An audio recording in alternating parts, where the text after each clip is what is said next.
Hello friends, इससे पहले हम लोगों ने देखा कि इंटरफेरेंस इन थिन फिल्म जो पैरेलल थिन फिल्म था रिफ्लेक्टेड लाइट में एंड ट्रांसमिटेड लाइट में। अब हम लोग देख रहे हैं कि interference in wave shape. Wave shape का मतलब सपोज कीजिए कि अगर ये एक शेप होता है, ये स्क्वायर शेप और दूसरा ये होता है, मतलब उसके बीच में कुछ न कुछ एंगल होता है। अभी तक हम लोगों ने पढ़ा कि दोनों पैरेलल होते हैं, दोनों पैरेलल। अब क्या है कि दोनों के बीच में कुछ न कुछ एंगल होगा। सपोज कीजिए एक शेप ये हो गया, ये इसका यूज हम लोग क्या करते हैं, यानी बहुत है कि कोई सरफेस प्लेन है या नहीं, उसका हम लोग चेक करते हैं कि कोई सरफेस, जैसे कोई सरफेस को चेक करना है, हम लोग एक शीट और स्क्वायर शीट लेंगे और यहाँ पे हम लोग इसके ऊपर में कवर में रख देंगे, और जो इंटरफेरेंस फ्रिंजेज बनेगा उस फ्रिंजेज को देख करके हम लोग बता सकते हैं ये ऑप्टिकल प्लेन है या नहीं, मतलब फ्लैट है या नहीं। या अगर किसी बाल का थिकनेस निकालना है तो भी हम लोग इसको निकाल सकते हैं। जैसे सपोज कि ये हो गया और ये वे शेप हो गया, इसके बीच में अगर एक सिरा ऐसे एंड पॉइंट और यहाँ पे हमने थिकनेस रख दिया तो इसका हम लोग थिकनेस भी निकाल सकते हैं। किसी भी शीट का ही थिन, जो थिन शीट हो उसको हम लोग थिकनेस निकाल सकते हैं। कोई पेपर का कटिंग हो या कोई हेयर हो, उसका भी थिकनेस हम लोग निकाल सकते हैं।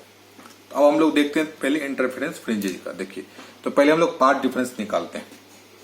तो वे शेप हो गया, वे शेप का पार्ट डिफरेंस निकालने के लिए इंटरफेरेंस में हमने देखा था कि यहाँ पे हमने 4 स्टेप निकालते हैं इंटरफेरेंस के लिए। पहले पार्ट डिफरेंस निकालते हैं। पार्ट डिफरेंस के लिए क्या करते हैं, पहले सबसे पहला स्टेप था कि हम लोग एक सोर्स का 2 सोर्स बनाते हैं जो कोहेरेंट होता है। और ये सोर्स कौन सा है, ये एक्सटेंडेड सोर्स होता है। ये सोर्स जो है ये एक्सटेंडेड ही सोर्स होता है, यहीं पे लिख दीजिए। एक्सटेंडेड सोर्स क्यों होता है, क्योंकि मैंने पिछले वीडियो में बताया था इसे, ये कंडीशन ऑफ जो होता है इंटरफेरेंस का, क्योंकि एक ही जगह पे हम पूरे पैटर्न को देख सकते हैं, इसलिए एक्सटेंडेड सोर्स होता है। अब ये सोर्स को यहां से ये रिफ्लेक्ट हो गया एक पार्ट, दूसरा फिर यहां से रेयर मीडियम है, ये डेंसर मीडियम यहाँ पे आएगा, नॉर्मल की तरफ मुड़ता है, फिर यहां से रिफ्लेक्ट होता है। हम केवल रिफ्लेक्टेड पार्ट की बात कर रहे हैं। अभी यहाँ पे रिफ्लेक्ट हो गया, कुछ पार्ट ट्रांसमिट होगा, उससे कोई मतलब नहीं। यहाँ पे रिफ्लेक्ट हो गया, फिर यहाँ से डेंसर से रेयर में जाता है। अब ये प्रॉब्लम, ये दोनों पैरेलल होता है। ये डायग्राम में थोड़ा लगता है, लेकिन ये रे और ये तो दोनों पैरेलल होता है। तो एक सोर्स से हमने 2 सोर्स बना लिया, एक हो गया ए और दूसरा हो गया डी वाला।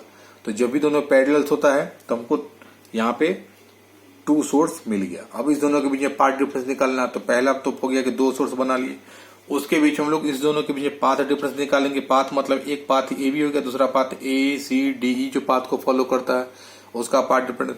थर्ड स्टेप में होता है कि हम लोग देखेंगे कि ये जो आता है रियर से डेंसर से रिफ्लेक्ट अगर होता है तो डेंसर से रिफ्लेक्ट होता है तो एडिशनल पाथ चेंज होगा, तो λ/2 प्लस या माइनस करते हैं। उसके बाद अगर देखते हैं हम लोग कंडीशन लगाते हैं, मैक्सिमा और मिनिमा का कंडीशन लगाते हैं पार्ट डिफरेंस में। अगर मैक्सिमा निकालना होता तो path difference equal to even multiple of λ/2 और हमको मिनिमा निकालना होता तो ऑड मल्टीपल ऑफ 2। अब यहाँ पे देखिए क्या करते हैं हम लोग, ये एंगल यहाँ पे आएगा, इंसिडेंस हम लोग आई मान लेते हैं, इस दोनों के बीच का एंगल थीटा होता है। ये टुवर्ड्स नॉर्मल हम लोग एंगल ऑफ रिफ्लेक्शन यहाँ पे हो गया, फिर यहाँ से आएगा रिफ्लेक्ट हो गया। ये एंगल आर नहीं होगा क्योंकि ये दोनों पैरेलल नहीं होता, तो ये एंगल आर हो गया। और यहां से हमने परपेंडिकुलर, एक तो इस सरफेस पे परपेंडिकुलर, दूसरा इस सरफेस पे परपेंडिकुलर। तो जब दोनों पे परपेंडिकुलर तो ऐसे करके ये परपेंडिकुलर ऐसे पहुंच कीजिए, दोनों परपेंडिकुलर, एक तो दोनों का परपेंडिकुलर ऐसे करके है और एक दोनों सरफेस पे हमने परपेंडिकुलर मिला दिया।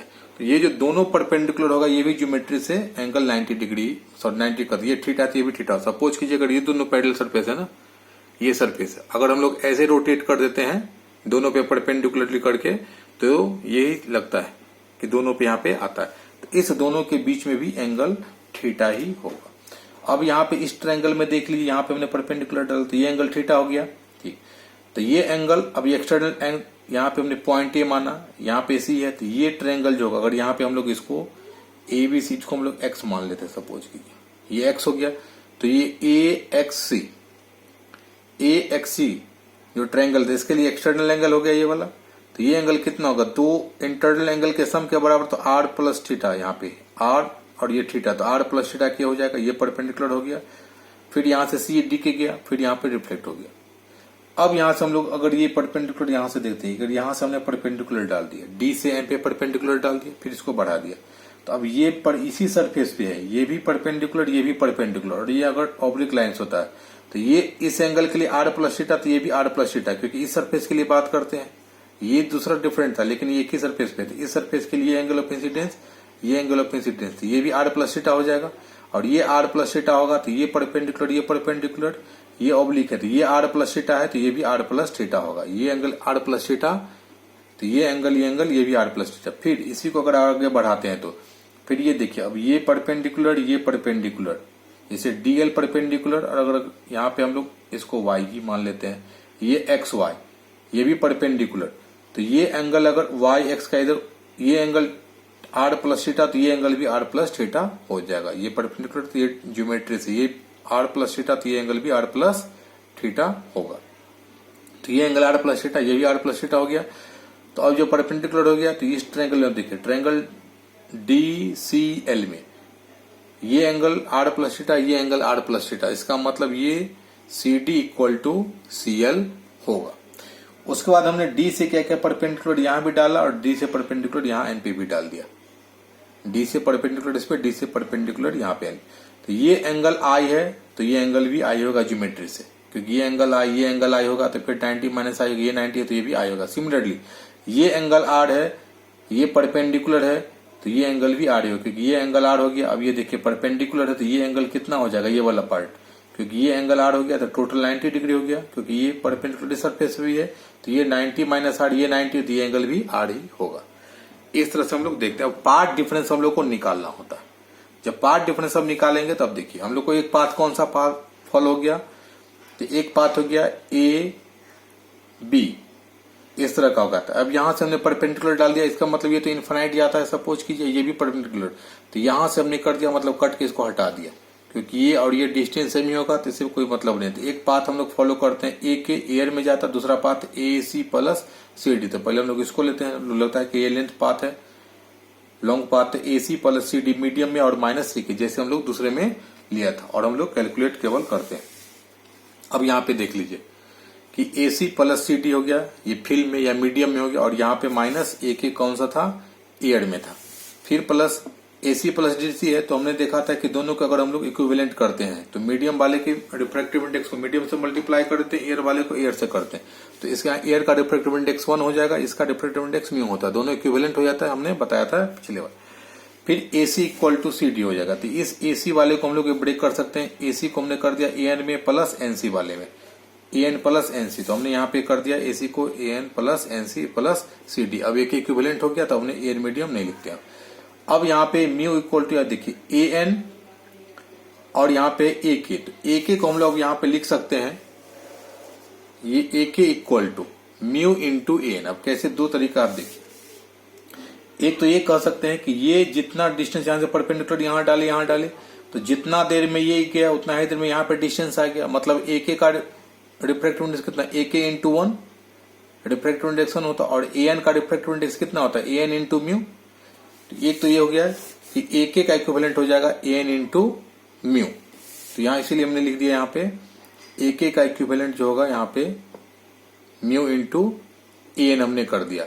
दूसरा अगर हम लोग उस मेथड से बनाते हैं, अगर mu equal to sine A upon sine R करके फिर साइन I का वैल्यू AK अपॉन AD हम लोग देते हैं, फिर यहाँ पे AN AD देते हैं, तो भी मेरे पास यही आता है। तो इसका हमने यहाँ पे कैलकुलेट कर दिया। अब जब यहाँ पे देता, अब ये देखिए म्यू AN यहाँ पे AN, इसको अगर अलग अलग करेंगे तो कितना पार्ट ये पार्ट कैंसिल आउट हो जाएगा, सेपरेट कर दो म्यू AN तो मेरे पास बचेगा NC प्लस CD, तो म्यू टाइम्स NC प्लस यहाँ पे हमने CD कर दिया। अब देखिए NC और प्लस यहाँ पे CD, तो चूंकि NC CD और CL इक्वल है तो इसलिए हमने CD के प्लेस पे यहाँ पे CL कर दिया। तो यहाँ पे NC प्लस CL कितना हो जाएगा, यहाँ पे NL हम लोग लिख सकते हैं। अब यहाँ पे इसलिए हमने लिख दिया NC प्लस इक्वल टू यहाँ पे NL, तो म्यू इंटू NL आ गया मेरे पास। अब देखिए ये NL इक्वल टू ये आ गया, जब NL इक्वल आ गया इसमें, तो अब इस ट्रायंगल DNL में कितना हो जाएगा, अब तो ये निकल गया। अब इस ट्रायंगल के ये एंगल कितना R प्लस थीटा, तो ये इसके लिए DN कितना हो गया P, और ये कितना हो जाएगा B, और ये हो जाएगा H। तब यहाँ पे हम लोग जब देखते हैं कि हमको चाहिए कौन सा, ये वाला ये NL, तो इसके लिए P और B इक्वल टू कितना होता है H साइन थीटा। तो इस ट्रायंगल के लिए कितना होता है, ये DL हो गया H, तो DL तो ये B निकालना, तो इसके लिए P और B, तो B इक्वल टू कितना होता है H cos थीटा होता है, क्योंकि इस R प्लस के लिए हो गया P और ये B, तो हमको B चाहिए NL, तो B इक्वल टू होता है H cos थीटा। तो हम लोग निकाल सकते हैं H cos, H क्या है DL, तो DL cos थीटा, थीटा कितना है यहाँ पे R प्लस थीटा, तो यहाँ पे हमने लिखा म्यू इंटू एन एल के बदला डी एल कॉस थीटा। यहाँ पे एच कितना था डी एल।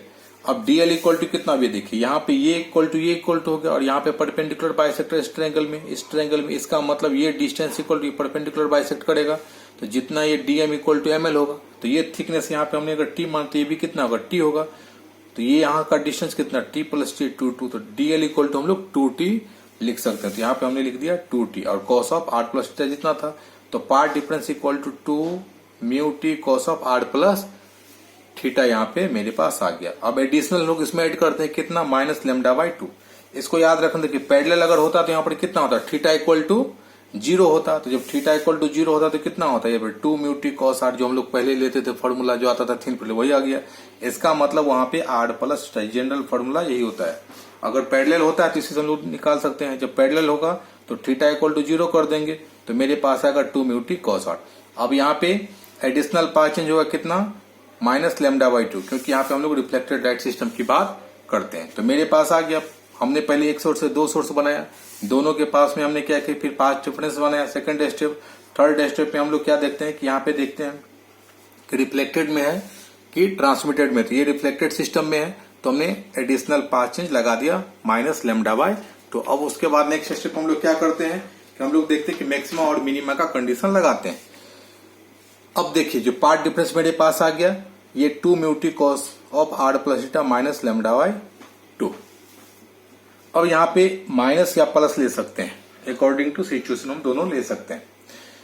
जैसे मैंने पिछले वीडियो में देखा न्यूमेरिकल्स में तो यहाँ पे मैक्सिमा के लिए क्या लगाते हैं मैक्सिमा या कंस्ट्रक्टिव इंटरफेरेंस के लिए हम लोग निकालते हैं कि पाथ डिफरेंस इक्वल टू होता है even multiple of lambda by 2। तो जैसे even multiple of lambda by 2 होता है तो हम लोग क्या करते हैं तुरंत यहाँ पे even multiple of lambda by 2 करते हैं। पार्ट डिफरेंस ये equal to even multiple of lambda by 2। Cos का टर्म लिखेंगे तो यहाँ पे ऑड मल्टीपल ऑफ 2 होता है तो ये लिखें या ये लिखें। तो जनरली हम लोग न्यूमेरिकल में देखें कि माइनस वाला यूज करते हैं। ये ध्यान रखना है कि यहाँ पे odd multiple of lambda by 2 होता है।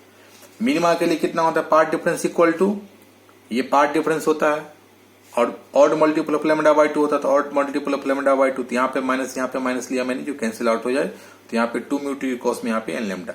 तो यहाँ पे जब कॉस वाला टर्म होता है तो याद करने के लिए कस आई होता है लौट देता है मतलब डिस्ट्रक्टिव में यहाँ पे 2n इंटू लेमडा बाई 2 होता है और यहाँ पे मैक्सिमम में कंस्ट्रक्टिव में ऑड मल्टीपल ऑफ लेमडा। लेकिन एक्चुअल पाथ डिफरेंस ये होता है इसीलिए हमको कहते हैं कि मेन वाला फॉर्मूला ही याद रखना है।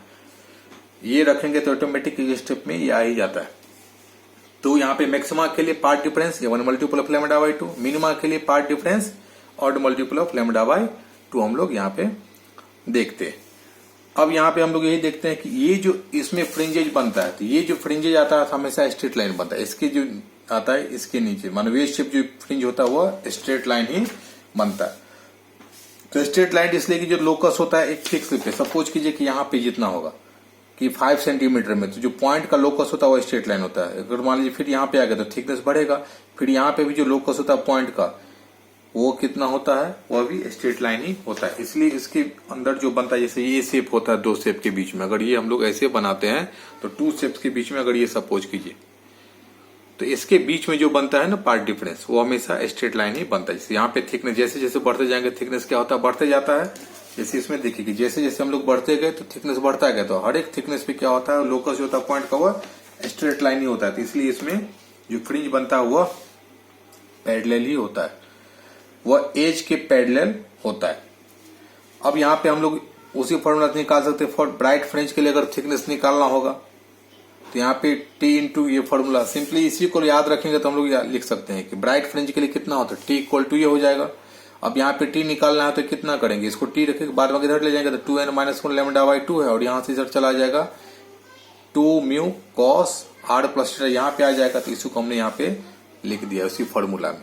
लेकिन ये सब याद करने की कोई नीड नहीं है। हम लोग को बेसिक फॉर्मूला यही रखना है एक ही हम लोग के पास बड़ा मास रखना है कि मल्टीपुल किसका क्या रखना है कि पाथ डिफरेंस किसके लिए मैक्सिमा के लिए even multiple of lambda by 2 और मिनिमा के लिए odd multiple of lambda by 2। और पाथ डिफरेंस का मैंने टेक्निक बता ही दिया कैसे रखना है कि 2 mu T cos of are plus theta कि यहाँ पे जिसे मैंने कहा था आर को यहाँ पे डिफरेंस कर दीजिए मैंने याद करने के लिए बताया था कि यहाँ पे देखिए 2r को अलग अलग कर दीजिए म्यू टी होता है सबको यहाँ पे कस दीजिए जब एंगल बनेगा तो यहाँ पे r प्लस थीटा भी लिख दीजिए। तो ये पार्ट डिफरेंस हो जाएगा, और जब पार्ट डिफरेंस होगा, मैंने थिन फिल्म वाले में बताया है टेक्निक। तो जैसे 2 mu T cos of are plus theta हो गया, और अगर रिफ्लेक्टेड सिस्टम है तो यहाँ पे λ/2 माने ऐड कर सकते हैं या सब्ट्रैक्ट कर सकते हैं। तो इस तरह से हम लोग देखते हैं कि पार्ट डिफरेंस क्या गया, मैक्सिमा और मिनिमा होगा। दूसरे इसके बाद होता है कि इस सेंटर पे क्या बनेगा। तो यहाँ पे थिकनेस इक्वल टू 0 होता है।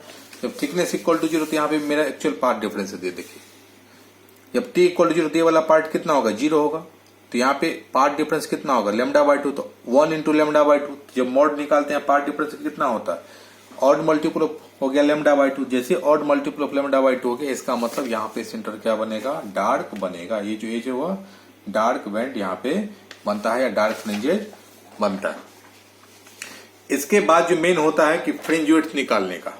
जो फ्रिंज विड्थ हम लोग निकालते हैं, तो बिना फ्रिंज विड्थ का तो होगा नहीं। जो मेन होता है अब फ्रिंज विड्थ निकालना होता है।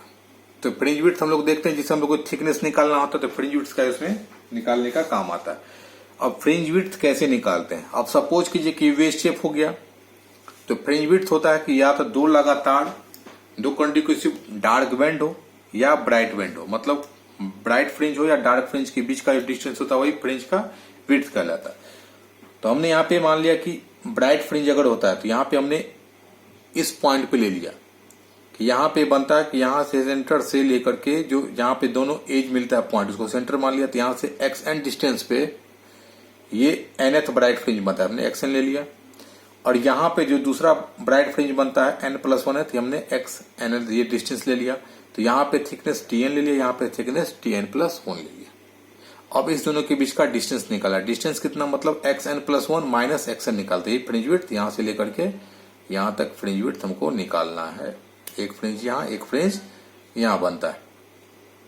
तो अभी इसके लिए हम लोग यहाँ करेंगे xn+1 निकालना। अब देखिए, तो ब्राइट फ्रिंज के लिए कितना था, हमने डायरेक्ट लिख दिया यहाँ पे कि 2 mu T cos of are plus theta equal to 2n minus λ/2। जब कॉस वाला टर्म लिखते तो कितना होता है ब्राइट में, यहाँ पे ऑड में आ जाता है। ब्राइट फ्रिंज के लिए 2 म्यू टी कॉस ऑफ, अब ये मत कहना कि यहाँ पे सर ऑड कैसे आएगा। तो अगर पार्ट डिफरेंस निकालते सेम, अगर कॉस का टर्म लिखते तो यहाँ पे उसी को यहाँ पे था, यहाँ पे माइनस λ/2 थे, यहाँ पे 2n इंटू λ/2 लिखा था। एवन मल्टीपल जब इधर गया तो यहाँ पे ऑड मल्टीपल, मैंने यहाँ पे एक स्टेप गायब कर दिया। तो अब यहाँ पे लिखते हैं, अब यहाँ पे हम लोग को निकालना है क्या, xn और xn प्लस है। nth के लिए तो यहाँ पे n लिख लिया, 2 म्यू टी। अब t का हम लोग यहाँ पे क्या लिख सकते हैं, यहाँ पे t इक्वल टू होता है यहाँ पे देखो, तो tan थीटा p और b गिवन है, तो यहाँ पे हम लोग लिख सकते हैं tan theta equal to tn/xn होता है। तो यहाँ पे tn इक्वल टू कितना होगा, चूंकि यहाँ पे tan theta equal to tn/xn हो गया, तो यहाँ पे tn इक्वल टू कितना xn हो गया और tan थीटा। तो यहाँ पे हमने लिख दिया xn tan थीटा, और ये same cos r plus theta same ही था, इसको स्टेप को सेम ही रहने दिया। सिमिलरली जब यहाँ पे n+1 के लिए लिखेंगे तो सेम पैटर्न है, एंगल भी सेम ही है, केवल हम n के प्लेस पे n+1 पुट कर देते हैं। तो यहाँ पे 2 म्यू xn+1 हो गया, मतलब n+1 हो गया, इसमें भी tan थीटा ही आएगा। cos r प्लस थीटा तो कोई चेंज नहीं होना, यहाँ पे चेंज होगा, यहाँ पे n के प्लेस पे n प्लस यहाँ पे 1 होगा। तो यहाँ बच्चे कंफ्यूज करते हैं, जब यहाँ पे n के प्लेस पे n+1 रखेंगे तो कितना होगा 2n+2, और ये यहाँ पे -1, क्योंकि n के प्लेस पे यहाँ पे n+1 रखना है। तो यहाँ पे बच्चे केवल 2n कर देते हैं और +1 होता है, वो गलत हो जाता है, क्योंकि यहाँ पे n के प्लेस, और जब यहाँ पे 2 से मल्टीप्लाई तो यहाँ भी 2 से मल्टीप्लाई होगा, इसलिए यहाँ पे 2n+2 होगा। तो इसलिए यहाँ पे 2n+2 और -1 λ/2 हो गया। अब यहाँ पे हमको निकालना xn+1 माइनस xn, तो इसमें xn+1 है, यहाँ पे xn वाला टर्म है, तो इसीलिए हम लोग क्या करते हैं, इस वाले टर्म से इसको सब्ट्रैक्ट कर देते हैं। तो जैसे हमने सब्ट्रैक्ट कर दिया, तो अब यहाँ पे देखो ये क्या क्या कॉमन आ जाएगा, तो ये आ जाएगा यहाँ पे 2 म्यू, तो दोनों में है 2 म्यू कर दिए। हमने xn+1 माइनस xn कॉमन ले लिया, tan थीटा कॉमन है, cos of r theta common, इसमें केवल ये बाद में आके तो कॉमन ही दोनों में इस तरफ आते हैं RHS में। ये इस तरफ कितना होगा 2n+1 होगा यहाँ पे λ/2, और यहाँ पे 2n माइनस λ/2। तो जब हम लोग सब्ट्रैक्ट करते हैं तो मेरे पास आता है 2 इंटू λ/2 इक्वल टू यहाँ पे लैम्डा आ जाता है जब सब्ट्रैक्ट करते हैं। तो तो इसका मतलब इस दोनों को जो फ्रिंज विड्थ है उसको हम लोग बीटा ले लेते हैं। बहुत जगह डब्ल्यू लिखता है, कोई बात नहीं, हम यहाँ पे फ्रिंज विड्थ बीटा ले लेते हैं। तो बीटा इक्वल टू कितना आ जाएगा, इसको बीटा हो गया, बाद में कैसे इधर कर देते लेमडा अपॉन यहाँ पे म्यू आ जाएगा, mu tan theta cos of are plus theta. तो ये हमने यहाँ पे रख दिया। तो ये फ्रिंज विड्थ हो गया, मतलब इस फ्रिंज विड्थ को हम लोग देख करके यहाँ पे हम लोग बताते हैं। अब कि अगर स्मॉल थीटा, ये थीटा बहुत ही स्मॉल होता है, जनरली शेप इतना छोटा होता है कि बहुत ही शेप होता है, जस्ट लाइक ये रफ सरफेस का ऐसे करके ऐसे होता है। तो ये इतना स्मॉल होता है, बहुत ही स्मॉल। तो जब स्मॉल थीटा होता है तो स्मॉल थीटा के लिए tan theta approximate equal to theta हम लोग लिखते हैं। तो यहाँ पे बीटा इक्वल टू कितना, लेमडा अपॉन 2 म्यू थीटा हो गया कॉस ऑफ, अब theta equal to tends to 0 हो गया, तो यहाँ पे कॉस आर हमने लिख दिया। तो ये लेमडा इक्वल टू, और ये पार्ट डिफरेंस भी अगर लिखेंगे स्मॉल थीटा के लिए उसमें, तो 2 mu T cos of R हो जाता है माइनस लेमडा बाई 2। लेकिन हम लोग को फॉर्मूला स्टेप बाय स्टेप ही याद रखना है, कहीं न्यूमेरिकल आ जाता है तो उसमें कंफ्यूज हो जाता है। बाद में हम लोग जैसा कंडीशन कहेगा उसे हम लोग ले लेंगे। तो बीटा इक्वल टू कितना, lambda upon 2 mu theta cos r आ गया। अब नॉर्मल इंसिडेंस का मतलब आई इक्वल टू 0, जब आई इक्वल टू 0 तो आर इक्वल टू भी 0 होगा।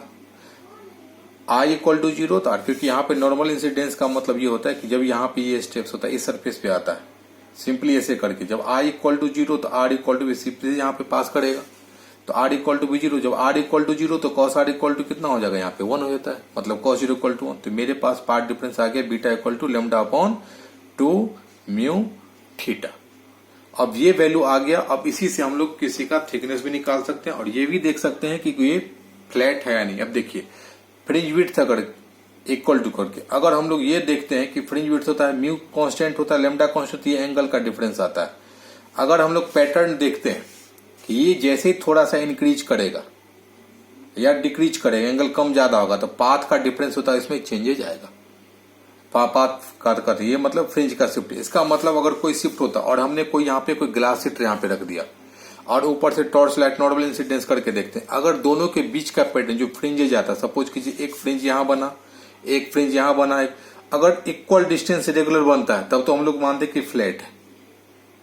अगर नहीं है तो इसका मतलब कुछ ना कुछ एंगल बना होगा। इस तरह का अगर रफ सरफेस होगा, ये इस तरह का रफ सरफेस होगा और यहाँ पे सीट डाल देते, इसका मतलब कोई ना कोई वे शेप टाइप का बनेगा, तो कुछ एंगल बनेगा। इसका मतलब इसके बीच में इरेगुलर बनेगा, कभी या तो दो शिफ्ट कभी क्लोज होगा, कभी पास में होगा, ये क्लोज होगा या वहां पे डिस्टेंस होगा। तो उसको फ्रिंज का जो है डिस्टेंस या फ्रिंज विड्थ, उसको देख करके ही हम लोग बता सकते हैं कि कोई जो सरफेस है वो ऑप्टिकली फ्लैट है या नहीं है। उसके बाद अगर मान लीजिए हम लोग व्हाइट लाइट लेते हैं, तो व्हाइट लाइट पे क्या होता है, फ्रिंज कैसा दिखेगा, तो सेंटर तो हमेशा डार्क दिखेगा, टी इक्वल टू 0 पे हमने देख लिया था। उसके बाद क्या होगा, सेंटर डार्क से कुछ कलरफुल दिखेगा क्योंकि मैक्सिमम मिनिमम बनेगा। उसके बाद क्या होता है कि हमेशा जैसे इससे थिकनेस बढ़ता जाएगा ओवरलैप करेगा, यहाँ पे ओवरलैप करके फिर जनरल लुमिनेंस मतलब कोई शिफ्ट वहां पे कोई फ्रिंजेज नहीं दिखेगा। यहाँ पे ओवरलैपिंग का मतलब सपोज कीजिए कि यहाँ तक आते थे, यहाँ तक अगर मान लीजिए 5 से कुछ सेंटर पे कलर दिखे, कुछ 3-4 कलर दिखेगा। उसके बाद क्या होता है, यहाँ पे आने के लिए हो सकता है रेड कलर का 5th मिनिमा आ जाए, फिर वहां पे दूसरे कलर का मैक्सिमा आ जाए, फिर से ऑर्डर बदल सकता है। मतलब किसी एक कलर का 5th ऑर्डर या मान लीजिए 40 ऑर्डर का यहाँ पे मिनिमा आता है, दूसरे कलर का फिर क्या होता है कि 58th ऑर्डर का मैक्सिमा आ जाए, फिर मिनिमा आ जाए, फिर मैक्सिमा आ जाए। तो हो सकता है कि एक का मिनिमा 40th ऑर्डर आता है, फिर मैक्सिमा आता है। तो इस तरह बहुत सारे कलर ऑर्डर चेंज होगा, किसी का 5th, किसी का 10th, किसी का 15th। तो ये ऑर्डर आते हुए, लेकिन फिर जब सारा कलर मिक्स होने लगता है तो फिर जनरल इल्यूमिनेशन हो जाता है और कोई वहां पे फ्रिंज नहीं मिल पाता है, एकदम मिक्सअप टाइप का हो जाता है। अब देखिए इसका है हम लोग का बहुत काम होता है, जिससे हम लोग न्यूमेरिकल्स भी बनाते हैं। अगर हम लोग को यहाँ पे ही थिकनेस अगर निकालना होगा, सपोज कीजिए ये फॉर्मूला से, तो स्मॉल थीटा है तो थीटा इक्वल टू हम लोग यहाँ पे थीटा को बस रिप्लेस कर देना है। अगर मान लीजिए किसी न्यूमेरिकल में पूछता है कि यहाँ पे कोई वायर रखे जिसका थिकनेस होता है एक सेज पे और इस डिस्टेंस पे यहाँ पे गिवन होता है, तो थीटा इक्वल टू बस tan theta equal to tan theta होता है, TN अपॉन x1 हम लोग केवल वैल्यू पुट कर देना है। तो यहाँ पे गिवन होगा। इसी को अगर और एक स्टेप लिखना चाहते हैं तो यहाँ पे lambda upon 2 mu into TN, यहाँ पे होगा थीटा 10 अपॉन x1 हो जाएगा, ऊपर में हम लोग यहाँ पे TN अपॉन x1 कर देते हैं। यही फॉर्मूला आ जाएगा थिकनेस, इससे हम लोग का थिकनेस निकल सकता है। इसको अगर लिखना चाहे तो लेमडा यहाँ पे xn अपॉन 2 म्यू यहाँ पे TN कर सकते हैं। यहाँ पे nth है, यहाँ पे xn करके, यहाँ डिस्टेंस या लेंथ कहिए जो गिवन होता है। जैसे हमको ये पता चल जाएगा हम लोग यहाँ पे उसका थिकनेस निकाल सकते हैं। अब एक न्यूमेरिकल लेकर के हम लोग इसको देखते हैं कि कैसे हम लोग निकालते हैं इसको। अब ये देखिए इसमें है कि interference fringes are produced by monochromatic light following normally, यहाँ पे नॉर्मली आ रहा है, ऑन वेज शेप फिल्म होता है। ये of cellophane whose refractive index यहाँ पे म्यू गिवन है, एंगल ऑफ वेज गिवन है, distance between successive fringe given है 1.5, मतलब बीटा गिवन है। तो सपोज कीजिए कि यहाँ पे आता है, ये यहाँ पे होता है, ये एंगल थीटा गिवन है, नॉर्मली इंसिडेंस होता है, ये गिवन है, मतलब आई इक्वल टू, यहाँ पे I equal to R equal to 0 given है। ठीक, अब यहाँ पे थीटा गिवन है कितना है, 40 सेकेंड गिवन है, 40 सेकेंड यहाँ पे गिवन है। अगर हम लोग इसको मिनट में कन्वर्ट करेंगे डिग्री में तो कितना हो गया, 40 को पहले 60 से डिवाइड करेंगे तो ये हो जाएगा मिनट में, फिर 60 से डिवाइड करेंगे तो हो जाएगा यहाँ पे डिग्री में, मतलब ये इतना डिग्री हो जाता है। उसके बाद दो फ्रिंज सपोज कीजिए यहाँ पे और यहाँ पे जो फ्रिंज हमने लिया था कि xn और ये हो गया x+1, तो इस दोनों के बीच का जो डिस्टेंस इसको हम लोग बीटा लेते हैं, बीटा इक्वल टू कितना 1.5 मिलीमीटर यहाँ पे गिवन होता है। तो calculate the wavelength of the light use, तो लेमडा इक्वल टू यहाँ पे कितना होता है, लेमडा निकालना हो कोई दिक्कत नहीं यहाँ पे, और रिफ्रैक्टिव इंडेक्स यहाँ पे म्यू गिवन हो गया 40। अब यहाँ पे देखिए हम लोगों ने देखा था कि बीटा इक्वल टू कितना था, लेमडा अपॉन 2 म्यू थीटा। यहाँ पे अगर कुछ नहीं गिवन है इसका मतलब एयर मान लेते हैं। यहाँ पे देखते हैं इंटरफेरेंस है, रिफ्रैक्टिव इंडेक्स है, वेज शेप इतना, डिस्टेंस बिटवीन सक्सेसिव, यहाँ पे कुछ नहीं इसका मतलब एयर हो गया। यहाँ पे तो म्यू इक्वल टू कितना हो जाएगा, for air mu equal to 1, तो यहाँ पे beta equal to lambda upon 2 theta हो गया। अब यहाँ पे हमको निकालना है कि आप देखिए ये निकालना है हमको वेवलेंथ निकालना, तो यहाँ सब कुछ गिवन